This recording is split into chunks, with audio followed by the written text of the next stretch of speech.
And we are going to take you through the whole process today. We're going to be walking around a bit. We'll start in here. We're going to go through poetry major and actually work our way downstairs and then end in Lander's house. I really want this to be very informal, interactive.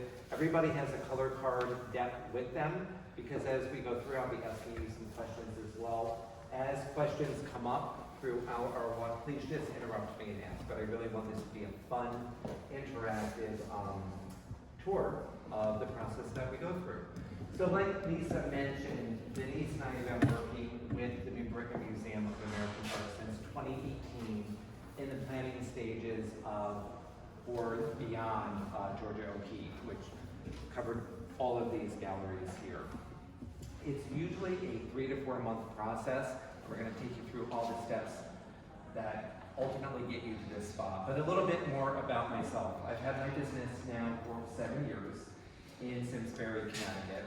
And I feel like it's a full circle moment because I'm not even sure Denise knows this. My very first job in high school was for a museum. I lived in Pennsylvania, but I traveled to Corning, New York to work for the Rockwell Museum in Corning, New York. Anybody familiar with that museum? Not Norman Rockwell. Rockwell, it was mostly Western art, still is. Steuben glass. I did all the cleaning. But I got promoted, so I did a good job with the cleaning. And then I started working at the front desk while I was still in high school. Did some window displays for their gift shop. So that was really my first experience with the museums.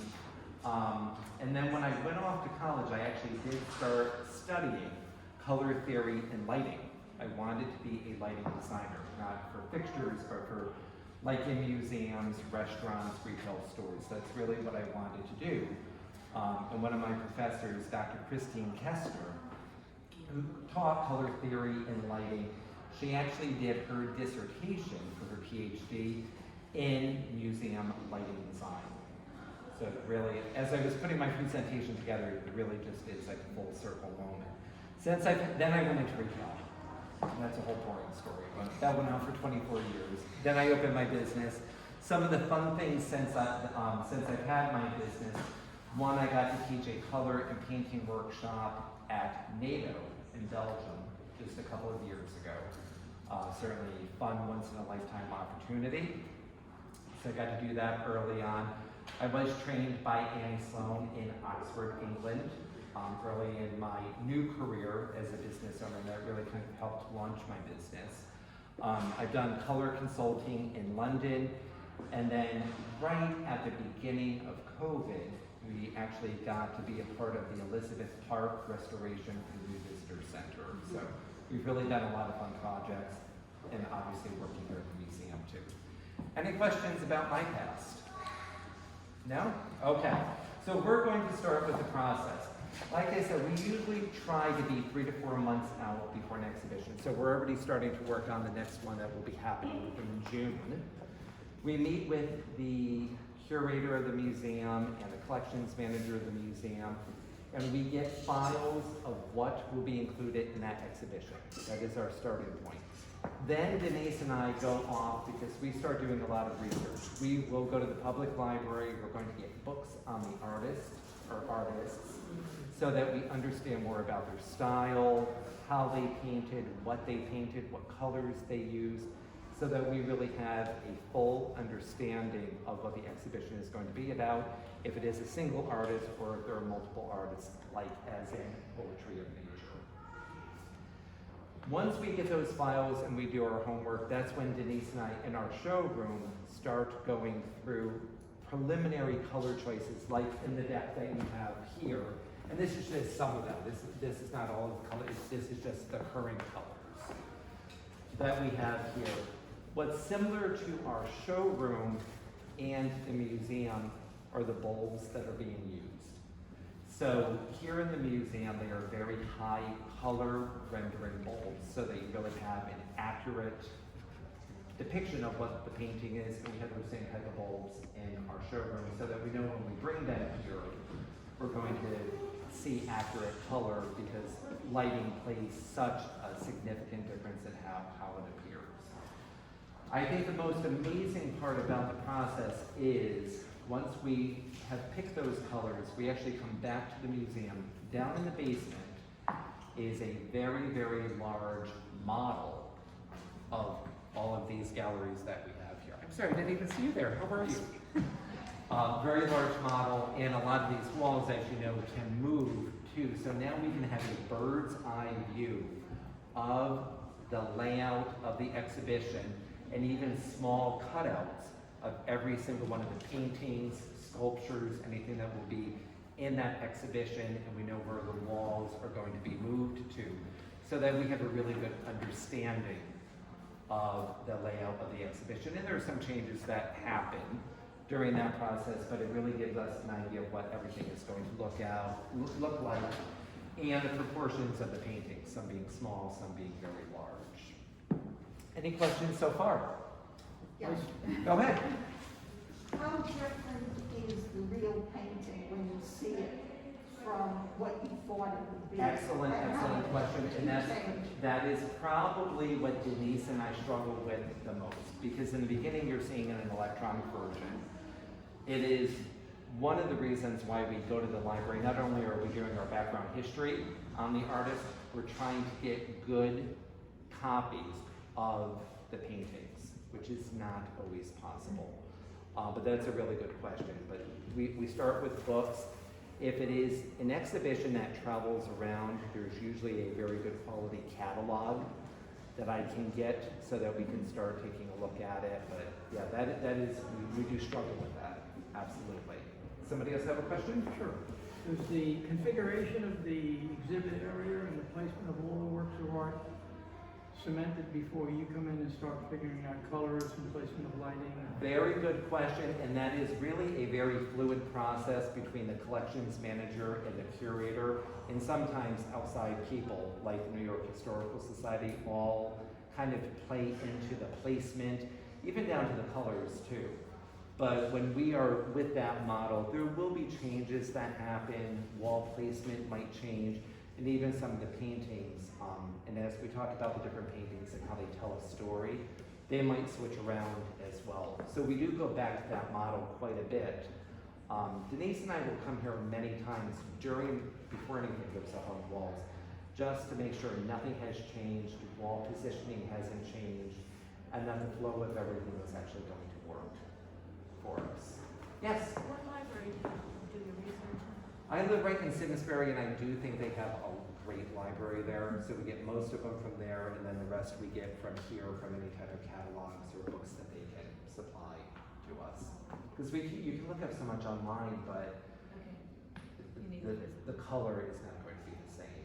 And I really noticed that when I did Georgia O'Keeffe, I was so proud of it. It looked so good. Took all these photos. I went to post them on Instagram, and the minute I did that, that's when I really realized no matter how good your camera is, the colors they're not accurate. They're really not accurate as seeing them in person. So let me ask all of you a question. Taking a look at this color here, in a word or two, how would you describe it? Neutral. Say that again? Neutral. Neutral, definitely neutral. Actually, it looks green to me. Very good. Okay, so she's saying it looks green. Any other thoughts? There's a warmth to the color. There is a warmth to the color. Anything else? So this color is called Old White. It is actually a white. And when people come into our showroom and they say, I just need a white, whites are actually the hardest. That's when I'm like, sit down, we have some work to do. So we have 26 whites to pick from. So in your deck, Denise, can you point out the old white for them in your deck? Just so they can follow along and see it.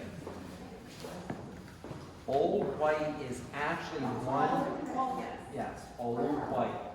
So it is one of the most complex colors in our deck. It is actually a gray, green, white.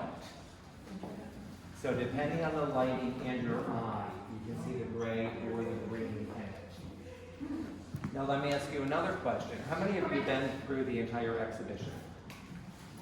Did you notice any theme with all the colors as you go throughout. Nature. You got it, exactly. That's really what we were going for because it's all landscapes. We wanted all the colors that we used throughout the entire exhibition to be related to nature in some way. And we wanted this to be very neutral, but we wanted to have that green undertone. As we start to walk through, I'm going to ask all of you to do the test that Denise and I always do. We always panic until we're able to do it.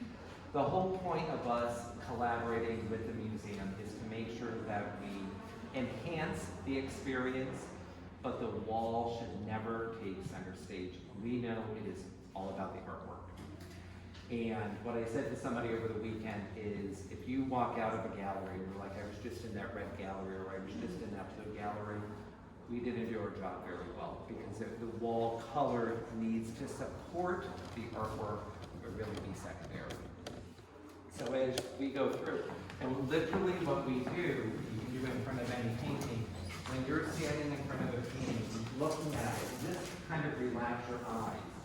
Do your eyes go to the painting, or do they keep jumping back to the wall? The painting. Very good. Otherwise, it's my presentation. And that's really what we try to do. The shocking thing, we're gonna talk about that gallery when we go downstairs. So this really, again, it's a white, it is called old white, but it's really very, very complex color, but Denise and I felt that it really did pick up the gray and green undertones in the artwork and a good entrance to the exhibition. Okay, then as we move down this way, this is really where we team up with the marketing department. Because of any advertising, marketing materials, we want to make sure that we are going to pick a color that is going to work with any lettering. And we do help the team even pick out the color of the system text or any type of lettering that's done in here. But we want to make sure that we can pick a color that they are going to be able to reproduce for any marketing brochures, catalogs that are happening. But again, this is called Barrington Blue. It is actually in your smaller deck. Yep, it's a special archive color. But we thought this worked well with water and the sky. And that's why we picked this one. And then there are many, many, many blues. None of them really seem to be just right until we came up with the Barrington Blue for this wall here. Impactful, but not too strong. Okay, Do you guys get involved with the text? I'm sorry? Do you get involved with the text? We do, as not so much what it looks like, but the actual color, because any of the text the coloring of the text can change, so we'll partner with them to make sure whatever base color we're choosing here and choosing what they call the system text for the coloring to make sure that there is a contrast so that it's easy to read. Same thing on any of the plates that talk about the artwork, making sure all those colors work together. So when you do a wall like this, I'm assuming that you do the background first, Yep. and then text is painted on. It is not paint, no, it's a vinyl. Oh, it's a vinyl. Yep, Oh, all okay. done on the machine, it's a vinyl, but that vinyl comes in many, if not hundreds of colors. So here there's a white vinyl, like that over there is actually black vinyl. Is that also true with all of the black text? And then all that black, that's actually all It's vinyl. all vinyl also? Yep. Okay. Yep, exactly. Okay, come on in here.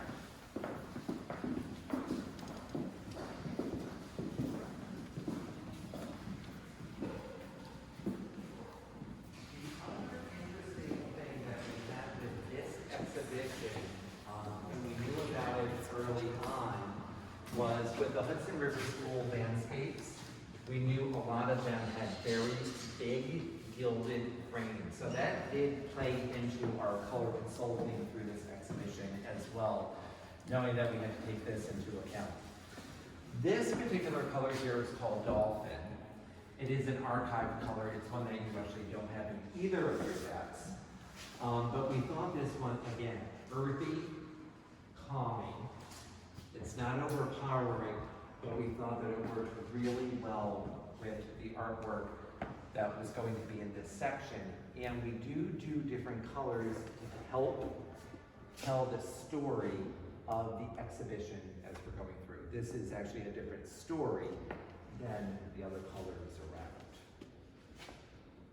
So again, it's a stronger color, but your eye still goes to the artwork and not the wall color. What do you think of this color?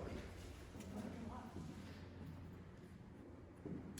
love it. It looks similar to something that was up. We used a slight version of this from the taupey color from the previous exhibition. You are very good. Yes. And similar when we go down to the Landers house, Yes. this is similar to the broccoli brown color in the library. Similar, but I don't like to reuse colors. And that's how Denise and I came up with this one here. It's a little greater. It is. You have an excellent eye. You are hired. The color all around the perimeter of the exhibition, this was the hardest part for us because it covers a vast amount of space. We did not want it to be overpowering, but as you can see, we have a lot of artwork that we had to consider. So as you walk through, you can see how this, again, is calming, it's subtle, but you're able to find this color in each of these paintings in some way. Again, so that your eye keeps going back to the painting and wall just supports the artwork that's around it. Any questions so far as we're going through? Yes? What's the challenge with having all these oil paintings glazed in terms of not working with color because you have a lot of reflective? I mean, as much as it is a type of glass that doesn't create much reflection, it's definitely different looking at an oil painting without glass in front of it versus one with It is, and the other challenging part too, I mean, you're never going to be able to choose a color when you're talking about this many paintings with one wall color. So there are compromises that we do have to make. There have been times during an exhibition when we'll go back to Lisa or Keith here at the museum and say, hey, this really isn't work. This color works with everything except for this. Do we have an opportunity to move it to another spot if that's possible to do? This color around the entire perimeter is called lichen. So that's toward the end of your deck. 1, 2, 3, 4, 5. Looks like 5 rows on the right. And this color is named after the algae that grows on rocks. So we really, aside from liking the color, we like the story behind the color, and it really made sense for landscape painting. So this is all lichen. How many of you are familiar with feral ball? Some of you are. So the reason we use feral ball, one, a lot of museums around the world use it. It is a very, very flat finish. We don't want any sheen on the walls. Again, it would distract from the artwork. It is ultra low VOC, so when we're painting the galleries, it's not going to smell throughout the other galleries. But what they're known for is highest levels of titanium dioxide. They are famous for the depth of color.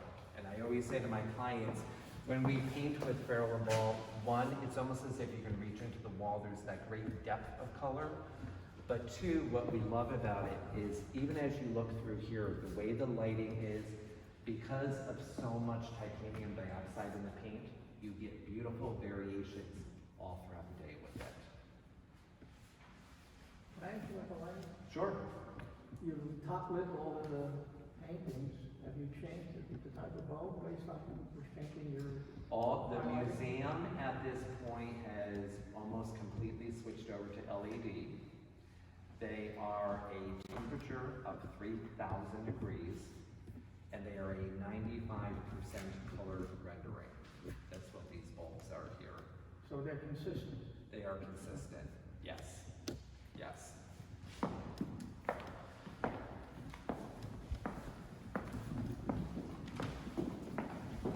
Anybody have a guess what color it is?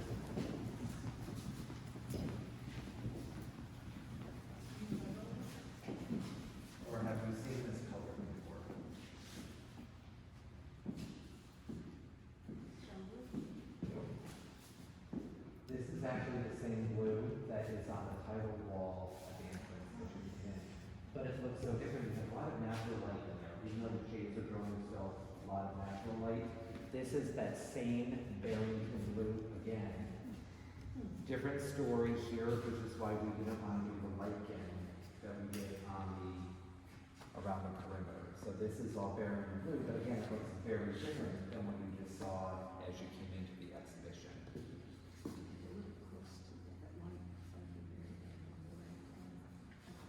Yes. Yes. But again, you see the shade kind of in all of the paintings here. Again, our focus has to be on making sure your eye is looking at the artwork and not the wall.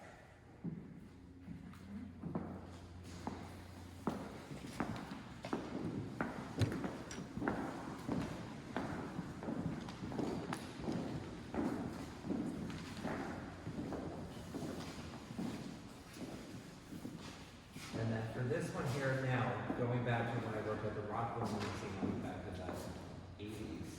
Wow. We had an Albert Bierstadt there as well. So I was excited to know that this one was coming out. We knew about this early on. This one, Denise and I were able to find good quality photos of this one. Because it's so important, we needed to make sure that whatever color we chose really worked with this unbelievable painting here.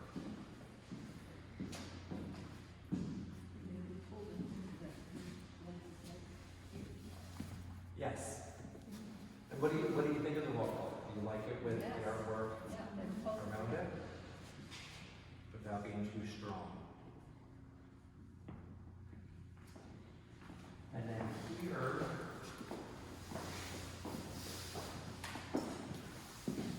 have you seen this color? The opposite. Yeah. Again, this is a little bit of a different storyline, so we just wanted this to be a different color than Barrington blue on the other side. We do try to limit as much as we can the colors. This one has 5. Georgia O'Keeffe had 7. 7 was the most we've ever done, but there were so many different stories, even within her own artwork, as she progressed throughout the years. But this one has 5. Sometimes we've done less. Just really depends on the size and how many different stories we have to tell. And I assume you make sure that all the colors are connected with one Correct. another as well as. Correct, one another. yes, exactly. And it's so different to do landscape exhibition versus contemporary art. When we go downstairs, the shape of furniture, we'll talk about, it's all very different. But you're right, we do have to make sure that everything really does work together as well.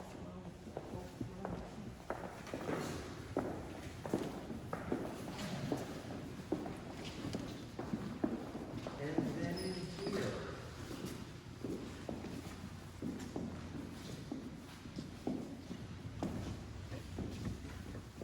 Is it the same as the exterior walls?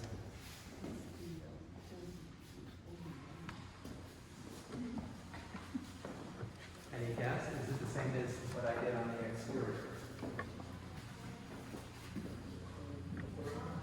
I'm sorry, the perimeter walls, yes.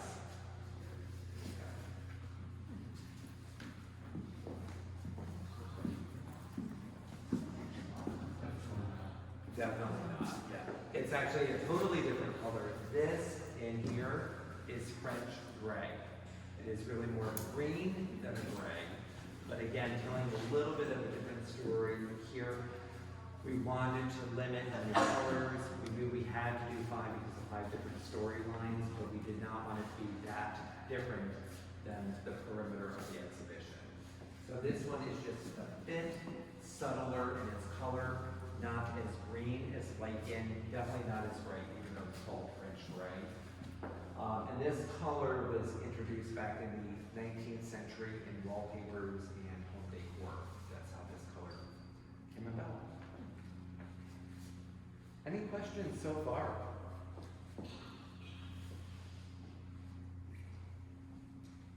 And as you're looking at the art, did we get it right? Good. All right. Any other questions? Go ahead. Most people exposure to sunlight, but some, because of their exhibition space, don't have any choice. Do you have to take that into account as the position of the sun changes and how the light affects it? We do definitely, especially with variable ball, because of all that pigment in the paint, it changes significantly throughout the day. So we do early on in our conversations with the museum team, we'll know if there's any that, like in that front room, there are times when the shades are off and you have natural light coming in. Those are things we have to take into consideration, absolutely. Or as we go downstairs into the Landers house, those are all open windows down there. We're going to be doing the cafe. We're going to talk about the cafe in a few minutes. Those all have natural light coming in, and those are all things we have to consider throughout the process as well. Any other questions? So these are all great questions. So this isn't a question, it's a comment. I saw the Georgia O'Keeffe at Crystal Bridges, and I saw it here, and the effect here was much more, as you were talking in terms of, it was a background for the art.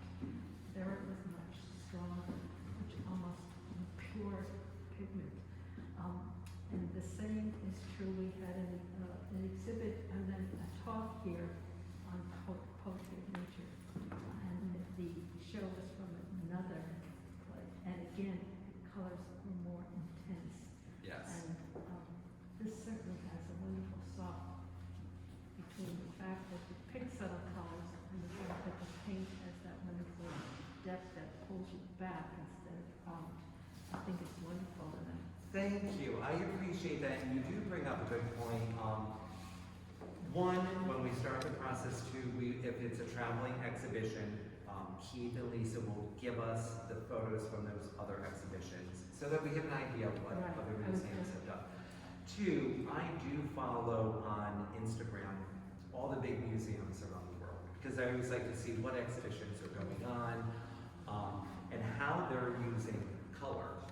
And as I scroll through and look, I know there was one from the Frick over the weekend, great exhibition, but I'm like, my gosh, look how saturated that wall color is. So just trying to learn what other museums do, and what I think, or the museum team thinks works well and what doesn't work well for the art.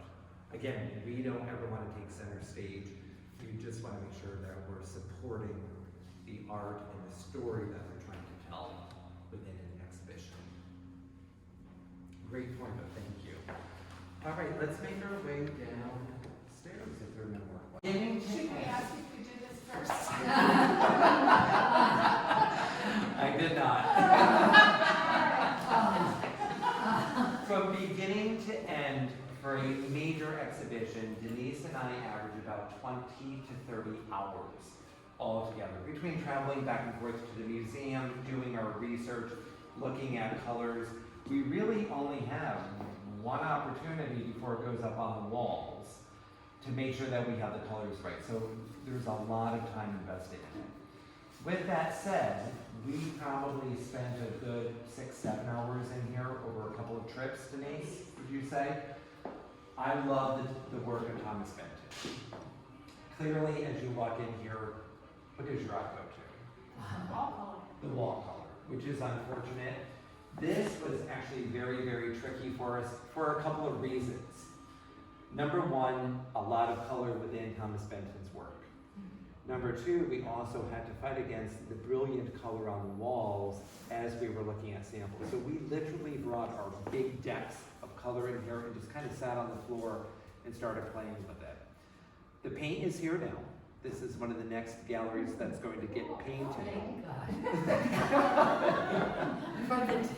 In your deck, it is, Denise, can you point out the light blue? So what Denise and I landed on is, it is called light blue.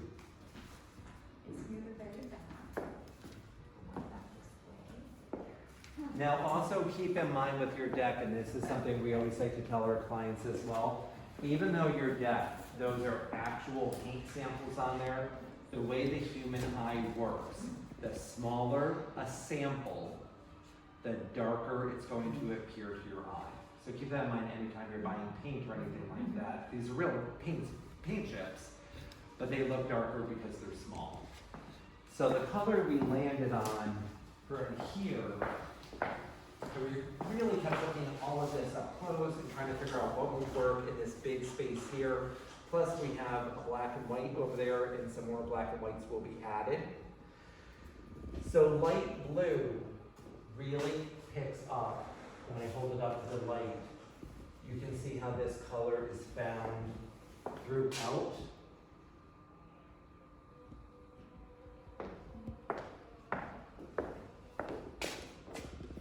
What do you think?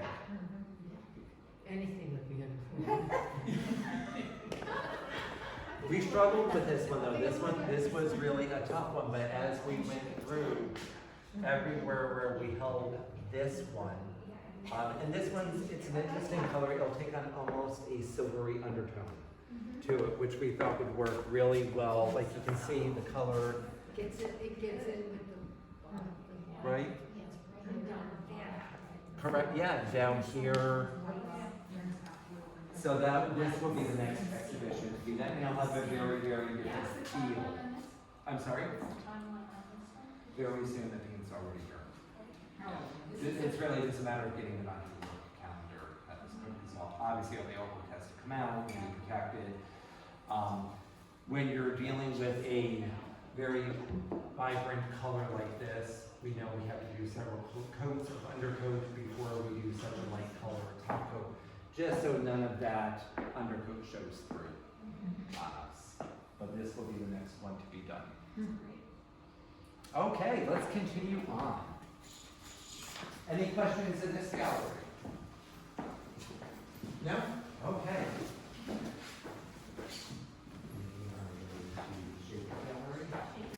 Gallery, I just smile. It is such a warm, inviting color, but it's still so neutral. And it is actually called Oxford Stone. It is a red-based neutral that we thought worked really well with all of the artwork as you go through this exhibit in here. And again, we kept that very flat finish. It is a 2% sheen, so we don't want any sheen on the walls, and it should look like a velvet or like a suede finish on the walls. What do you think of this color? And does it work with the artwork? Again, subtle, but we didn't want to just do white. It's interesting, you're holding it and it's a totally different color. Yes, It- absolutely. It plays, the shapes and shadows are so amazing on Correct. this paint. And then even though this is a painted sample, Right. yes. The other fun thing that we did for Poetry of Nature, you don't think about it, especially the upstairs galleries that change all the time for exhibitions. Imagine how many times those walls have been painted year after year after year. So when my team came in to do the painting for Poetry of Nature, they actually sanded down all the walls just to get a very, very smooth finish again, because there's tons and tons of coats of paint from every exhibition. So they really did smooth everything out to get that nice suede finish on it, similar to what you see down here. All the walls street lock? Yeah, I believe they are. Good question. I believe that they are. Yes. So what is your sample made This one here, this is the same finish that we have on the walls here. It's just a cardboard sample So that we what have is the here. difference when you paint something with that, you know, in other words, how much does what you're painting affect the visual aspects versus, let's say, wood versus? It really won't, because all of the galleries that we've done in this museum have the proper undercoats as well. So we always make sure we are doing, and they're tinted. So even this one here has 3 coats of paint on it between primer and paint. All the walls that we do too also have primer, undercoats, and paints on top of them. So by that point, anything you paint, as long as it's the same finish, will have the same look to it. Good question. Any other questions for this gallery? Yeah, I have a quick question about the lighting. Do you get involved in the lighting? Because the halo around there, where they're hitting it with the floodlight, makes the color look totally different than the rest of the wall. It does. So how do you? And to answer your question, yes, we work with Keith who deals with all of our lighting. For example, the gallery we were just in, Benton, we had chosen a color, and then he changed the lighting correct, we had to come back again. He switched that one out to LEDs as well, and it really does play a big role in how the color looks. Placement of them, Keith is in charge of that, but we do know what these bulbs are. We have very similar bulbs in our showroom. He's actually one who had really taught me about which ones to put in the showroom after he had started switching out all the bulbs here in the museum. And it really made a big difference for us as well. Yeah, 95% color rendering, hard to find, but it gives you the truest idea of what a color really is. And then we did this gallery a couple of years ago as well.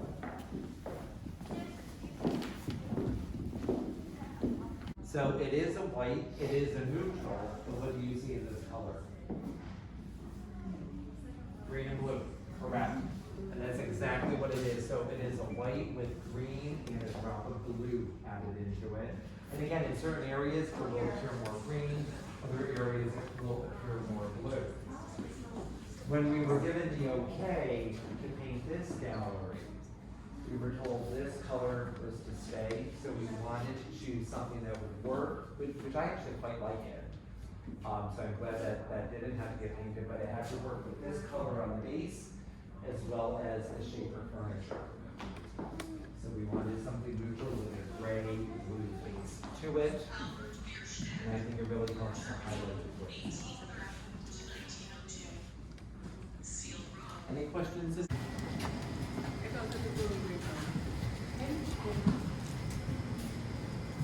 Emily, thanks for volunteering for the gala.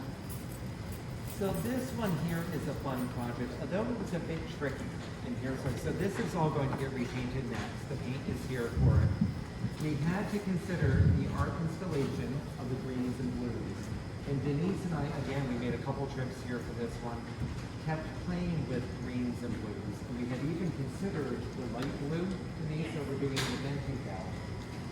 But you also get a lot of light that comes in from here, and we have the dark blue to contend with. So then Denise went back to the drawing board and started doing her homework, and we wanted to pick a color that would suit it completely. If you're doing a cafe. So this cafe is going to be a reddish pink color.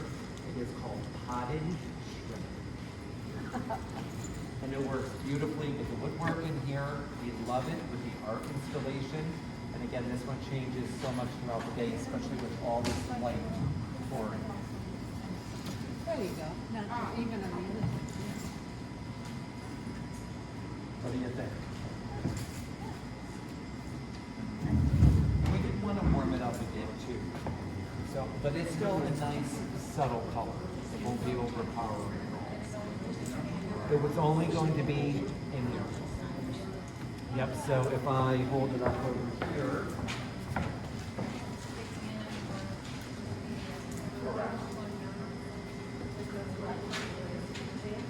Correct, and that's it. And that's it. The dark one stays, and that stays white.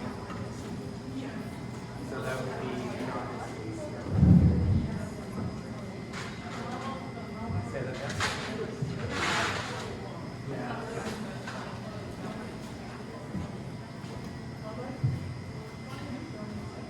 But now there, I'm sorry? there with the sun. Yeah, they all vary so. And then the days that we were here, it was so sunny, and so you saw that light in the morning here. So we wanted to make sure that it works in all light. Yes. A lot. All right, we'll end our tour right in Lancaster. One of our 26 shades of white. What we did, we kind of worked backwards, and when we talk about the Maker Studio, we knew that we wanted that to be a nice, clean white without being cold, and I'll talk about that in a moment. But we didn't want that same color to be out here in the hallway, so we chose a color called Blacken. It is a white with a drop of black added into it. So that is what all of these walls are here. And because we're in more of a public space where people are walking in and out, we did a different finish as we walk throughout the Landers house than we would do in our regular exhibition areas. So this is all, sorry.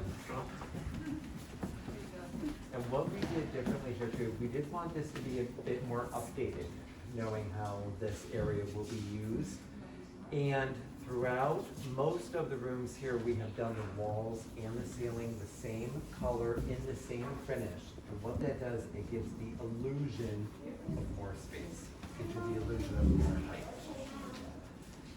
So to compare an all white, a pure white, with what we have here, you really see that gray undertone of blackened. And what I love about the all white that we did for the Maker Studio, it is not cold and stark because it has no undertone. When you get a cold, stark, sterile white, it actually has blue undertone in it. This one has no undertone, so it's nothing but a clean, crisp white, not cold. And we just wanted a clean slate for the Maker Studio, no coloring at all. And then as we go through the library, this is one of the colors by the London Natural History Museum collection. So this color, and again, we did it on the ceiling as well as the walls and trim. Wow, what a difference. Right, and it looks so different, right? Even from the ceiling to here, you can, just from the lighting and the angle, Right. looking at something horizontally versus perpendicularly, or vertically, I should say, is, it makes a big difference with the way that we view the colors. This has a lot of green, gray undertone to it. What is that wall used for? Anything ever displayed on it? Yes, another very good question, and it's done all throughout the Landers house. There are picture rails, we tried to hide them the best we could with our painters when they were here, but there usually is art that will circulate throughout the year in these spaces, so there are different paintings that would get hung here, and they would always be rotating. All right, then we're going to go this way here.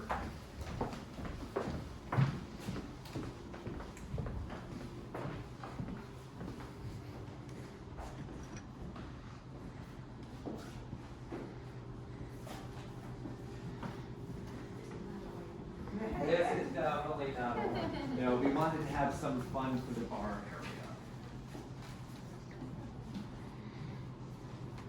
Knowing that this space was going to be used for receptions and gatherings, a lot of millennials coming through here, and because here we serve drinks, we wanted this to be fun and have a pop of color. So this is a color we've actually used a lot, and it's one of those colors that changes in every project that we do.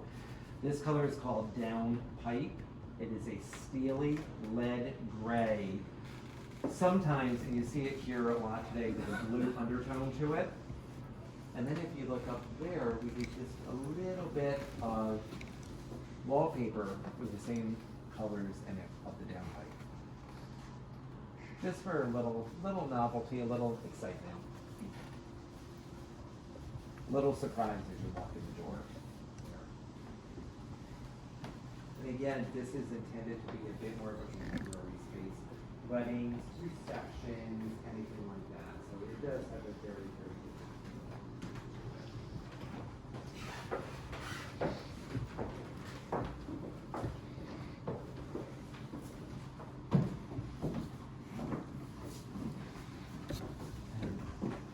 very dramatic effect we went for in this space. Again, knowing how it would be used, people would be having drinks over there on the counter, overlooking Walnut Hill Park, but there was beautiful windows. We also had to make sure that we did not do anything with the original woodwork, which was all restored. So we had all that to contend with. This is a color called Hague Blue, a beautiful deep blue, but it has a lot of green undertone to it. And I just thought that worked really well with the richness of the wood in this tone. Right, yeah, and then the blue with the wood around the windows, and it's a really powerful color. Dramatic effect we were going for. The ceiling's incredible. Right, and just to do all the same. Did you have anything to do with the selection of the downlights? No, we did not know. That was an architectural firm doing that. But we partnered with them throughout the entire, we knew what was being selected for lighting, for furniture, for rugs, all throughout. This was The architect didn't do this, no, To- did he? This part of was- their team, part of the team did, yes. Yes. Yeah, this was a 2.5 year project from beginning to end. And then we will end our tour and take any questions right in this room here.